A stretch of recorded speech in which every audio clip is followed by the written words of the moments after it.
షర్మిలకి జగన్మోహన్ రెడ్డి ఇవ్వాల్సిన ఆస్తుల కంటే చాలా తక్కువ ఇచ్చాడు. బంజారా హిల్స్లో ఉన్నటువంటి ప్యాలెస్ మాత్రమే కాకుండా బెంగళూరులో ఉన్నటువంటి యలహంక స్థలం కూడా షర్మిలదే అని విజయలక్ష్మి గారు ఇవాళ ఒక లేఖలో ప్రజానీకానికి చెప్పారు. విజయలక్ష్మి గారు ఆ మాట ఎందుకు అనాల్సి వచ్చిందో వివరిస్తాను. ఆస్తుల విషయంలో బజారున పడ్డం అనే దానికి క్లాసిక్ ఎగ్జాంపుల్ జగన్మోహన్ రెడ్డి గారి కుటుంబ వ్యవహారం. గమ్మత్తు ఏంటంటే ఆస్తులు బాగా సంపాదించిన తర్వాత ఈ విధంగా రోడ్డున పడ్డారు. 2004 ఎన్నికల ముందు వైఎస్ రాజశేఖర రెడ్డి గారి దగ్గర డబ్బులు లేవు.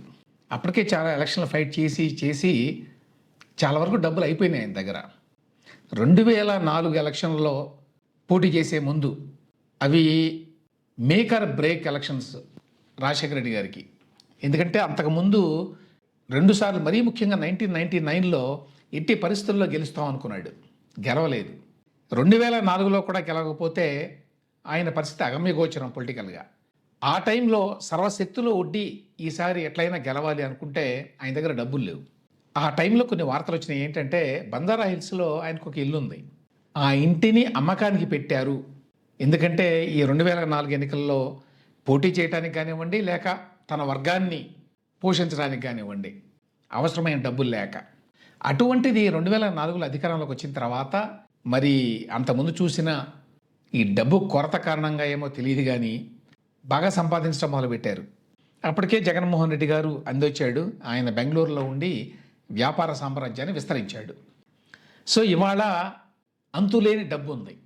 ఆ డబ్బే ఆ కుటుంబంలో కలహాలకి కారణమైంది. తాజాగా ఈ సరస్వతి పవర్కి సంబంధించి షర్మిలకి జగన్మోహన్ రెడ్డికి మధ్య గొడవలు నడుస్తున్నాయి. ఆ గొడవలో భాగంగా విజయమ్మ గారు ఏవైతే ఆ ఎఫిడవిట్లో చెప్పారో అవన్నీ పేపర్లో వచ్చినాయి కాబట్టి అవన్నీ తప్పు.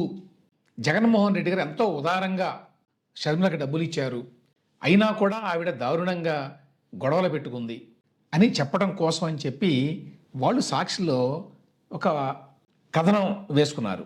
డైరెక్ట్గా వేశారు ఈ కథనం, ఎవరు చెప్పినట్టుగా లేదు. అన్న కష్టార్జితంలో వాటాలు అడుగుతారా అనేటువంటి హెడ్లైన్. ఇందులో వీళ్ళు చెప్పదలుచుకున్న విషయం ఏంటి? తండ్రి వైఎస్ రాజశేఖర రెడ్డి సంపాదించిన ఆస్తిలో తనకి వాటా ఇవ్వకుండా మోసగించి ఉంటే అన్నని తప్పు పట్టొచ్చు. కానీ తండ్రి పంచిన ఆస్తులు తీసుకొని పెళ్ళైన 30 ఏళ్ల తర్వాత జగన్ తన స్వార్జితమైన ఆస్తుల్లోనూ వాటా కోరడం సబబేనా? దీన్ని బట్టి మనకి వాళ్ళిద్దరి స్టాండ్ ఏమిటి అనేది అర్థమవుతుంది. అంటే షర్మిల ఏమో ఇదిగో సగం ఆస్తులు నాకు రావాలి అని డిమాండ్ చేస్తోంది. కానీ జగన్మోహన్ రెడ్డి వాదన ఏంటంటే రాజశేఖర రెడ్డి గారు సంపాదించిన ఆస్తిలో వాటాలు నీకు వచ్చేసినాయి ఆల్రెడీ, మిగతాదంతా కూడా నేను సంపాదించిన ఆస్తి, నా స్వార్జితం. కాబట్టి నా స్వార్జితంలో నీకు వాటా కావాలని అడగటం ఏంటి అనేది ఆయన ప్రశ్న. ఇప్పటి వరకు షర్మిలకి ఏమేమి ఇచ్చారో రాశారు. ఎన్ని ఆస్తులు ఉన్నాయో దీన్ని బట్టి అర్థం చేసుకోవచ్చు. బంజారా హిల్స్ రోడ్ నెంబర్ 2లో ఉన్న ఇంటిని వైఎస్ఆర్ షర్మిలకే ఇచ్చారు. అంటే బంజారా హిల్స్ రోడ్ నెంబర్ 2లో చాలా భారీ ఎత్తున ఉన్నది. అది మోర్ దెన్ 2 ఏకర్స్లో ఉన్నది బంజారా హిల్స్లో. అందులో 2 భాగాలుగా కట్టారు. ఒక దాంట్లో షర్మిల, ఇంకొక దాంట్లో జగన్ ఉంటారని జనరల్గా అందరూ అనుకునేది. అయితే ఈ మాటకు అర్థం ఏంటో తెలియదు. బంజారా హిల్స్ రోడ్ నెంబర్ 2లో ఉన్న ఇంటిని వైఎస్ఆర్ షర్మిలకే ఇచ్చారు అంటే మొత్తం ఆ 2 ఎకరాల్లో ఉన్న 2 భాగాలు కూడా షర్మిలకేనా? అందుకనే జగన్మోహన్ రెడ్డి ఈ మధ్యకాలంలో హైదరాబాద్లో బంజారా హిల్స్ ఇంటికి రాకుండా బెంగళూరు వెళుతున్నాడా? అయి ఉండొచ్చు. దాంతోపాటు ఇడుపులపాయలో 51 ఎకరాలు, 15 మెగావాట్ల ఎస్ఆర్ఎస్ స్మాల్ హైడ్రో ప్రాజెక్టు, స్వస్తిక్ పవర్ హైడ్రో ప్రాజెక్టులో 22 మెగావాట్లు, విజయవాడలోని రాజ్ యువరాజ్ థియేటర్లో 35% వాటా, విజయలక్ష్మి మినరల్స్ అండ్ ట్రేడింగ్లో 100% ఆమెకి ఇవ్వడం జరిగింది. ఇన్ని ఆస్తులు చూడండి ఇవన్నీ. చెల్లెలపై ప్రేమాభిమానాలతో 2009 నుంచి 2023 మధ్య జగన్మోహన్ రెడ్డి తన స్వార్జితంలో 230 కోట్లు వైట్ మనీ అని కూడా రాశారు. వైట్ మనీ షర్మిలకే ఇచ్చాడు. అంటే పైన చెప్పినటువంటి ఈ ఆస్తులన్నీ కాకుండా 2009, 2023 మధ్యకాలంలో 230 కోట్లు వైట్ మనీ ఇచ్చాడా? అంటే ఎంత భారీ ఎత్తున ఇచ్చినట్టు? ఇక సరస్వతి పవర్కి సంబంధించి ఏమంటారంటే, సరస్వతి పవర్ ప్రాజెక్టుకు సంబంధించి కొన్ని షేర్లు వైఎస్ జగన్ ఇచ్చారు. ఆ కంపెనీ ఈడీ అటాచ్మెంట్లో ఉంది కాబట్టి దాని షేర్లను బదలాయించడం కుదరదు. నేను మొదట్లో చెప్పాను ఈ మాట. ఈ విషయం షర్మిలకు తెలుసు. ఆ షేర్లకు సంబంధించిన సర్టిఫికెట్లు వైఎస్ జగన్ వద్దే ఉన్నాయి. కానీ ఆ సర్టిఫికెట్లు పోయాయంటూ మోసపూరితంగా, చట్టవిరుద్ధంగా, అక్రమంగా షేర్లు బదిలీ చేసుకున్నారు. ఎవరు చేసుకున్నారు? విజయమ్మ గారికి పేరు మీద ఉంటే వాటిని చేసుకున్నారు. క్లియర్గా అర్థమయ్యేది ఏంటి? వాళ్ళ మదర్ విజయమ్మ గారు కూడా షర్మిల వైపే ఉన్నారు పూర్తిగా. అలా చేస్తే వైఎస్ జగన్ బెయిల్ రద్దు అవుతుందని షర్మిలకు తెలుసు. అయినా ఈ పని చేశావంటే ఏమనాలి అని రాశారు వీళ్ళు. ఇది జగన్మోహన్ రెడ్డి గారు, భారతీరెడ్డి గారుల వెర్షన్ అన్నమాట. దీని మీద విజయలక్ష్మి గారు ఒక నోటు విడుదల చేశారు మీడియాకి. జగన్మోహన్ రెడ్డి గారి కంటే సాక్షి పత్రిక, మీడియా ఉన్నాయి కాబట్టి అందులో వేసుకుంటారు ఆయన. మరి విజయలక్ష్మి గారు, షర్మిల గారు ఎక్కడ వేసుకోవాలి? అందుకని ఒక మీడియాకి నోటు విడుదల చేశారట. లేటెస్ట్ ఇది. అందులో ఇదిగో ఈ రాసినటువంటి ఈ మాటలన్నిటికీ కూడా సమాధానం ఇచ్చారు. ఆస్తుల విషయంలో చెల్లెలు, ఆమె పిల్లలకు జగన్మోహన్ రెడ్డి అన్యాయం చేశాడు అని చెప్పి స్వయంగా విజయలక్ష్మి గారు అంటున్నారు ఈ నోట్లో. అసలు ఆస్తుల పంపకం ఎప్పుడూ జరగలేదు అని చెప్తున్నారు. ఇంతవరకు ఆస్తుల పంపకం జరగల. రెండో పాయింట్ ఆవిడ చెప్పేది, వైఎస్ మరణించే వరకు ఉన్న ఆస్తులన్నీ కుటుంబ ఆస్తులే, జగన్మోహన్ రెడ్డి గారు స్వార్జితం కాదు.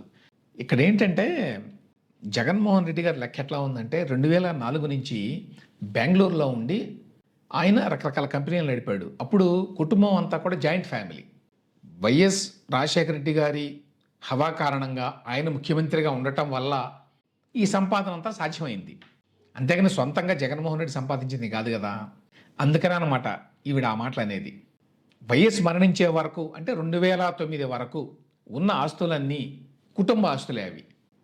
తన ఆస్తులన్నీ నలుగురు మనవలు, మనవరాళ్లకు సమానంగా పంచాలని వైఎస్ఆర్ గారి ఉద్దేశం అట. అంటే జగన్మోహన్ రెడ్డి గారి ఇద్దరు పిల్లలకి, షర్మిల గారి ఇద్దరు పిల్లలకి సమానంగా పంచాలి అని. ఇది ఆయన ఆదేశం కూడా. దగ్గర వాళ్ళందరికీ తెలిసిన వాస్తవం ఇది. అది వైఎస్ గారి కోరిక అదనమాట.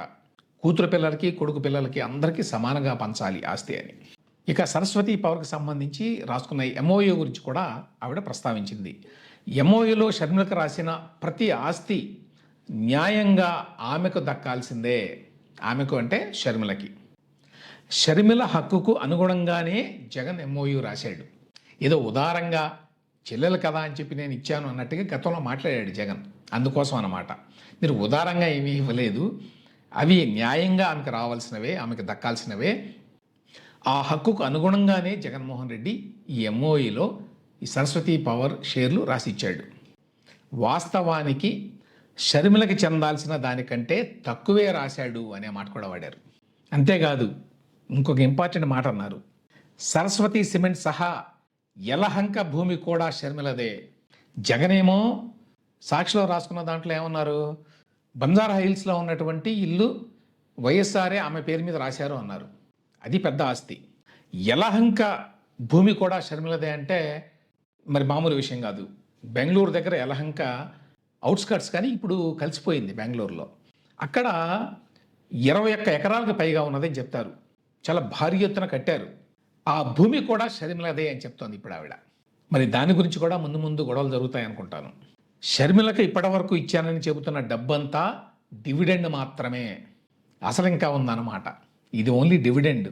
ఆయా కంపెనీల మీద నుంచి వచ్చిన డివిడెండ్ మాత్రమేనన్నమాట. ఆస్తుల విషయంలో జగన్ తన మేనల్లుడు, మేనకోడలికి అంటే షర్మిల పిల్లలకి ఇప్పటి వరకు అన్యాయం చేశాడు అనే మాట కూడా అన్నారు. ఇప్పటికైనా న్యాయం చేస్తాడని తల్లిగా ఆశిస్తున్నాను. నిజం ఏమిటో దేవుడికి, నా కొడుక్కి కూడా తెలుసు. దేవుడు సాక్షిగా నేను రాసినవన్నీ వాస్తవాలు మాత్రమే అని కూడా విజయలక్ష్మి ఈ నోట్లో రాశారు. దీన్ని బట్టి క్లియర్గా అర్థమయ్యే విషయం ఏంటంటే కుటుంబంలో పూర్తిగా చీలిక ఏర్పడింది. విజయలక్ష్మి గారు పూర్తి స్థాయిలో షర్మిల వైపునే ఉన్నారు. ఈ ఆస్తి తగాదాలు చాలా డీప్గా ఉన్నాయి. ఇప్పుడు ఆల్రెడీ గొడవ జరుగుతున్నటువంటి ఈ సరస్వతి పవర్ ఇండస్ట్రీస్ వాటాలకు సంబంధించి మాత్రమే కాకుండా ఇంకా యలహంక భూమి కూడా షర్మిలదే అని చెప్తున్నారు విజయలక్ష్మి. దాంతోపాటు ఇవ్వాల్సిన దానికంటే తక్కువే ఇచ్చాడు అని కూడా చెప్పారు. అంటే ఇప్పట్లో జగన్మోహన్ రెడ్డి షర్మిల గారుల మధ్య జరుగుతున్నటువంటి ఈ ఆస్తుల తగాదా తీరదు అని స్పష్టంగా అర్థమవుతుంది.